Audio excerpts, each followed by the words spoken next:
Karibuni sana katika safari hii ya kuvutia. Tunapoelekea kwenye mlima mrefu zaidi barani Afrika, Mlima Kilimanjaro. Njiani utaweza kushuhudia mandhari ya kuvutia kabisa. Mlima ukisimama kwa fahari, kilele chake kikiwa kimefunikwa na theluthi na mazingira ya kijani kibichi yanayotufurahisha macho. Barabara kuelekea Kilimanjaro inapita katika maeneo tulivu yenye mandhari ya kuvutia, mashamba ya kijijini na maisha ya watu wa kawaida wakiendelea na shughuli zao za kila siku.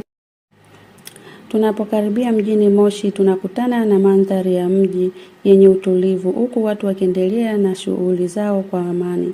Hii hapa ni roundabout ya maarufu katikati ya mji, sehemu ambayo inaonyesha muungano wa utamaduni wa wenyeji wa maeneo na maendeleo ya mji. Tunaendelea na safari hadi kufika eneo maalumu linaloitwa Nyumba ya Mungu.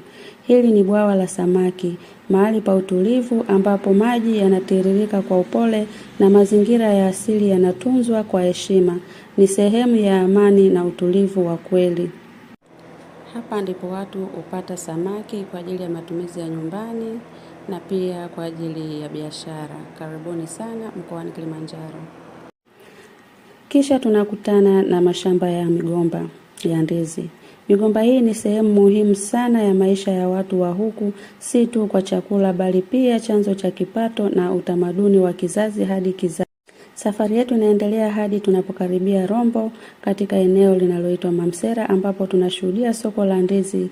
Hapa ndipo mahali ambapo shughuli za kibiashara zinapamba moto, wakulima, wauzaji na wanunuzi wote wakishiriki katika biashara yenye msisimko na maisha halisi ya kila siku ya watu wa Rombo. Hapa ndipo wanakutana wanunuzi na wauzaji kila Jumanne na Ijumaa kwa ajili ya kufanya biashara kwa pamoja. Hatimaye tunamalizia safari yetu kwenye maporomoko ya maji waterfall yenye mandhari ya kupendeza, sauti ya maji yanayotiririka, hewa safi iliyojaa unyevunyevu na uzuri wa asili usioguswa na miji.